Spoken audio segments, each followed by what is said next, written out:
Welcome to AutoDelightyt, a channel for car enthusiasts, and today we are reviewing this 2019 Mazda CX-5 Touring Edition.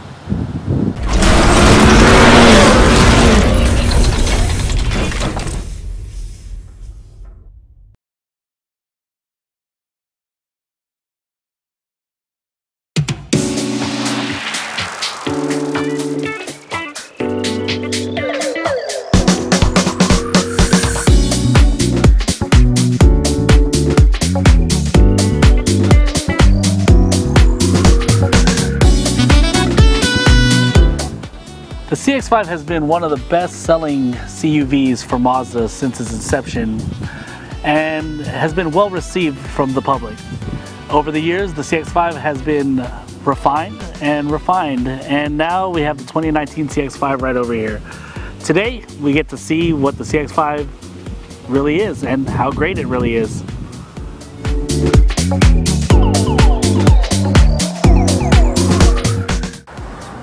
Before we get into the review, let's go over the different trim levels for the 2019 CX-5. There are 5 different trim levels. The first is Sports, second is Touring, third is Grand Touring, fourth is Grand Touring Reserve, and the fifth one is the Signature Edition. On the Touring, Grand Touring, and Sports model, you have an option to do front-wheel drive or all-wheel drive.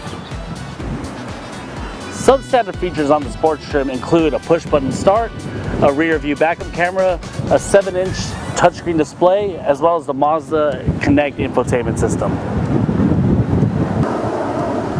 Moving on to the Touring trim, some standard features include LED headlights with self-leveling, automatic windshield wipers, leatherette seats with Lux-weighted inserts, heated leather seats, and lastly, Android Auto and Apple CarPlay. Moving on to the Grand Touring package, you get a few extra luxury features. You get a power liftgate, power moonroof, LED taillights, LED fog lights, and LED daytime running lights. You also get heated side view mirrors, as well as the 19-inch wheels. The last 2 trims are the Grand Touring Reserve and the Signature. The Grand Touring Reserve does come with heated leather seats on both the first row and the second row. It also comes with a heated steering wheel and the ventilated front row seats. Lastly, it comes with the power folding side view mirrors. The Signature is pretty much the Grand Touring Reserve, but super luxurious. It comes with a brown Napa leather rather than the leatherette. It also comes with the 360 view camera and the parking sensors. The interior also gets a little bit revamped with some brown leather interior bits and a satin chrome accents instead of the aluminum accents. It also gets a wooden trim.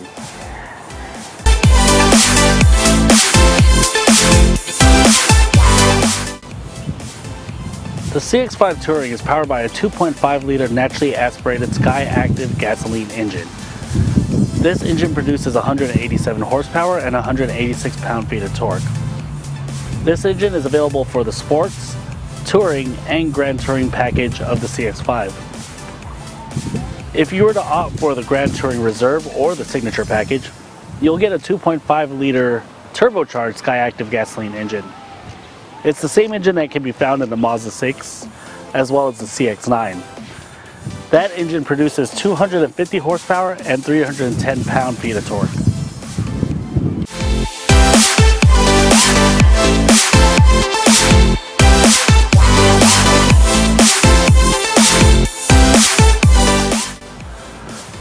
Mazda's Kodo design language has been one of the best things to happen to Mazda since the rotary engine.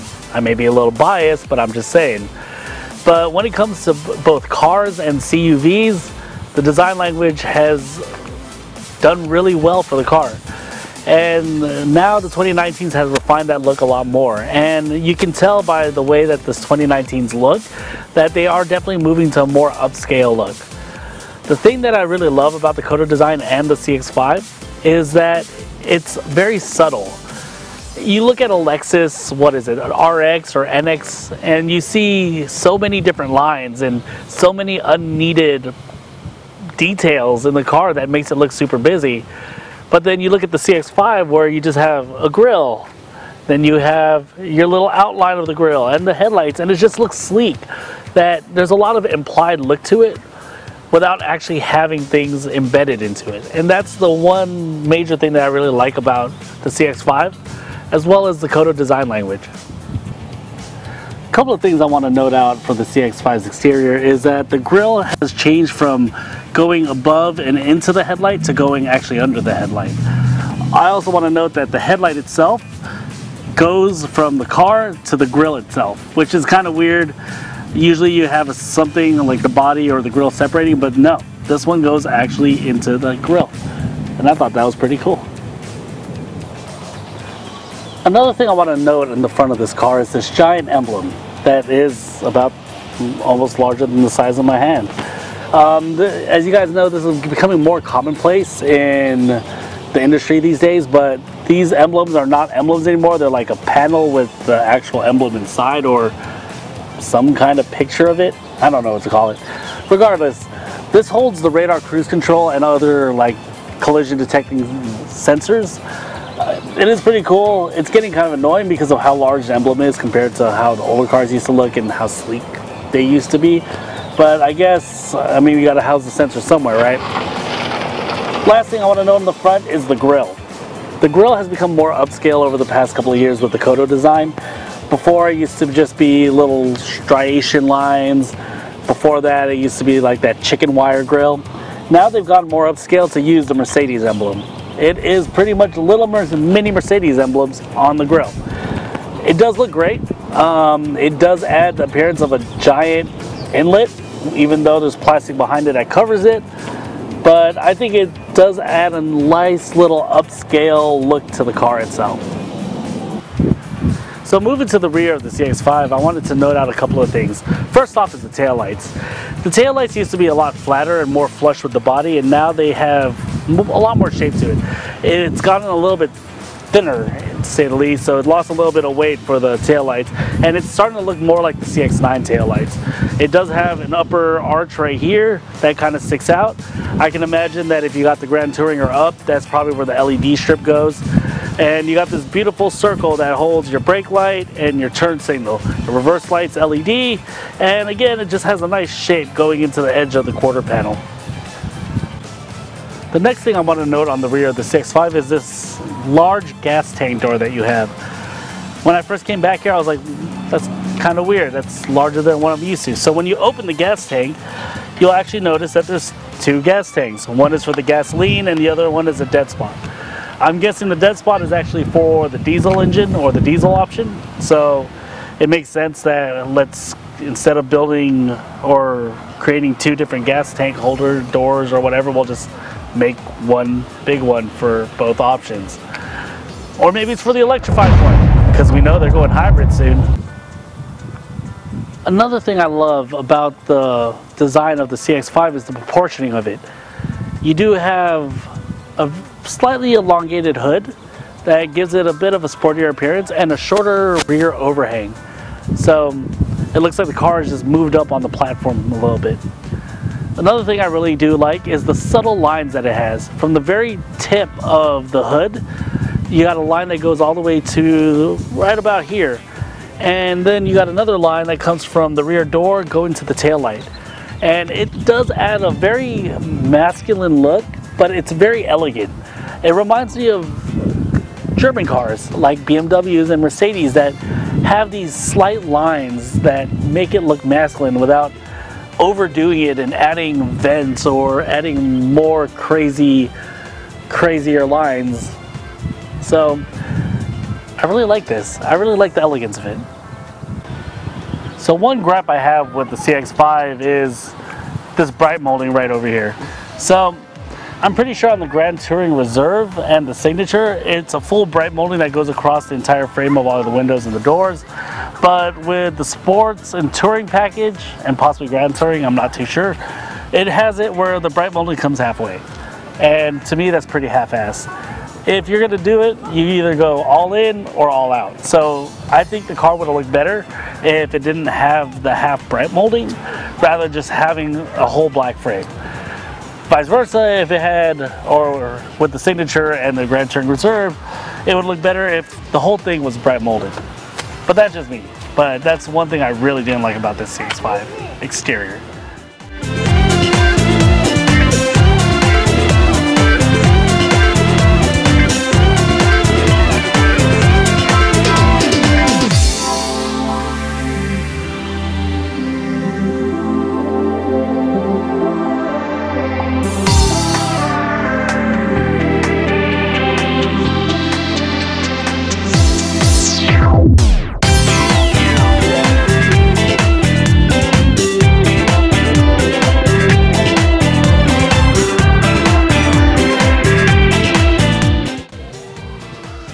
on the driver's side of the CX-5 is pretty pleasant.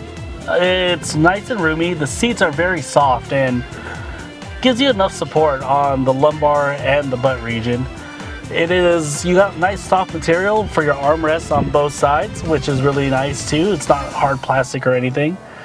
The steering wheel is very comfortable to grasp. It does have a little area for your thumb. And everything's really easy to get to. Navigation is easily accessible, HVAC controls, and the most convenient thing that Mazda added was this rotary dial that's been on their cars for a while already, and the volume button. It makes it really easy to get to, and it makes it so you actually can just concentrate on driving on the road rather than worrying about where all your stuff is. I like it. The touring model does come with a powered driver's seat, but the passenger seat on the front is manual. You do have heated seats though, which is still really nice. Now for the lay down test. Yeah, these seats are really comfortable. I feel like I can sleep in here for at least 8 hours or more. You can camp out in this car. But it is a really comfy car. I'm really surprised at the quality of the interior. You do have some hard material here and there, but it's nothing where everything is a hard material. You got this fake leather and it's stitching, and then again you got the soft material for where your arms do get placed, so it doesn't hit against anything on like a hard plastic like from Corolla or the Lancer Evo that I just reviewed as well. You do have nice things, nice materials to do break up the interior. You do have the aluminum around the vents, and then you do have some kind of gray plastic for the trim. I know that if you do get the Signature, I believe, you do have the wood inserts in this places, which would be very, very classy. Overall, I'm very impressed by the quality of the interior, and this being the second lowest trim, it still feels pretty comfortable. And the things that you get again with Android Auto, Apple CarPlay, Bluetooth, it makes it for a very convenient ride. The HVAC controls are pretty easy to use. You can press this to turn on your AC. You can press this to turn off the AC and just do vent, or you can press it again to turn on AC. Recirculation, normal ventilation, fan speed, your different modes, front and rear defroster, and then you got your heated seats level for the front two seats. Over here you do have dual climate control for the touring package, so you can set one to be higher and one to be lower, or you can press this button to sync it to the driver's side. This will turn on the auto, which will automatically get it to the temperature that you want.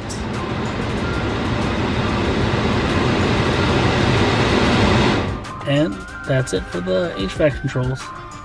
A nice feature that Mazda added is rear seatbelt sensors, so now you can tell which position in the rear seat does or does not have their seatbelt on.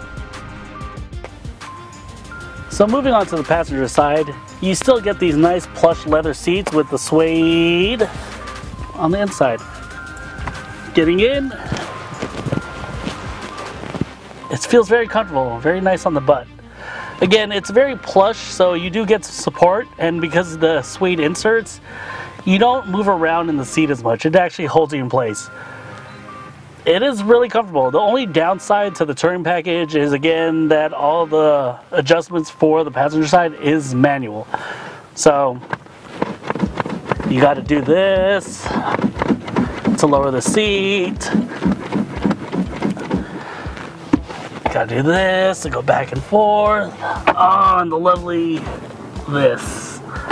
But you do have great adjustment on these seats. I like it being low to the ground, and the fact that you can get there. I think this is the lowest you can go. Yeah, it's the lowest you can go. It actually goes pretty well, and it is very comfortable. Again, the seats are I'm just really amazed by the quality of these seats. They're surprisingly comfortable. So for the rear seats, you still have that same leather with the suede in the middle. Going inside, you actually have a lot of room. Again, the seats are comfortable. They're at a decent angle where feels pretty good to sit back on. And depending on who's in front of you, you actually have a lot of room. I'm about 5'7", so I'm on the shorter side, but I mean, I have a lot of room. I can imagine being 6 foot and still having a good enough room. The nice thing about the back, as long as you don't have a third person back here, you can bring out your armrest, 2 cup holders right here, a place to put your cell phones, and you lift it up, you got USB connectors here. So you can go ahead and charge any device that requires USB charging. Pretty convenient. Another cool thing about the back is if you need the versatility or you're hauling a lot of big stuff, you can fold them all the way down. Folding them down is easy as just hitting that lever, and now you have ample trunk room. CX-5 has ample space in the back. If you put down those 2 or the second row seats, you have a lot more space that you can do an IKEA run and fit a bookshelf or possibly a queen size bed back there. Just to show you how ample the space is, I have my niece over here to climb in and show you how ample this trunk is. Go ahead, Chanel.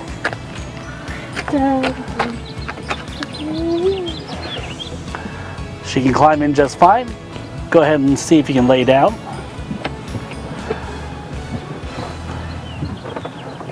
Looks pretty comfortable for her. Go ahead and get in the side. Let's go ahead and see if she'll fit in the trunk by herself. Go ahead. All right, looks like we passes the Janelle test. It looks like we're good to go.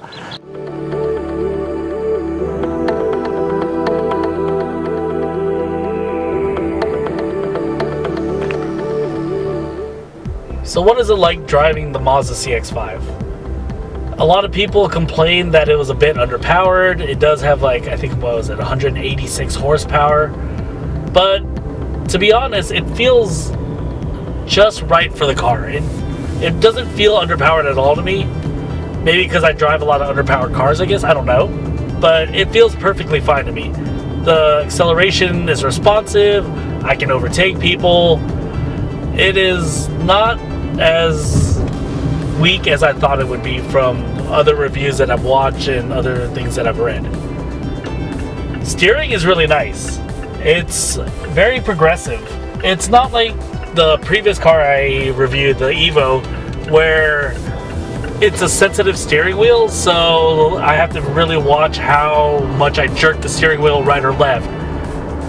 There's no dead spot, but everything is very progressive and it feels more natural to go ahead and merge lanes or make U-turns.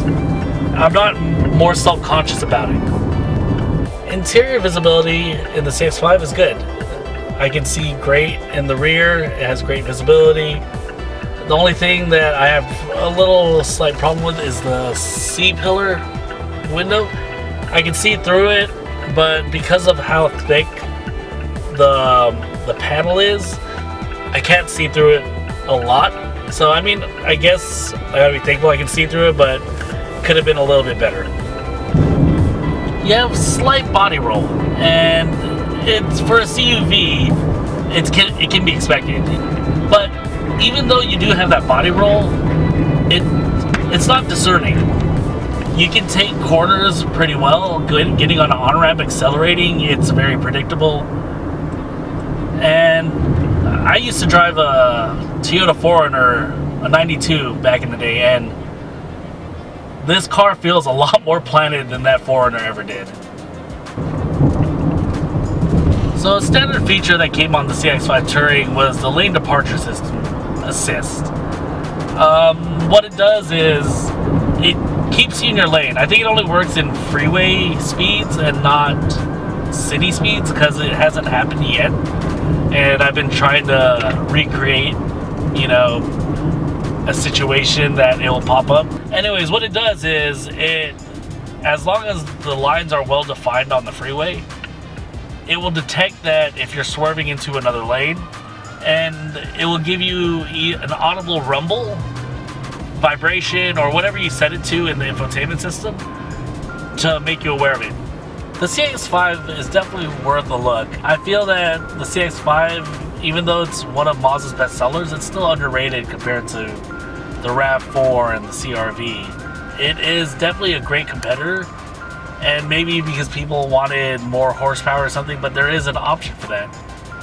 So if you want a good mix of, you know, a lightly upscale car without paying the upscale price and still being reliable and fun to drive, definitely check out the CX-5.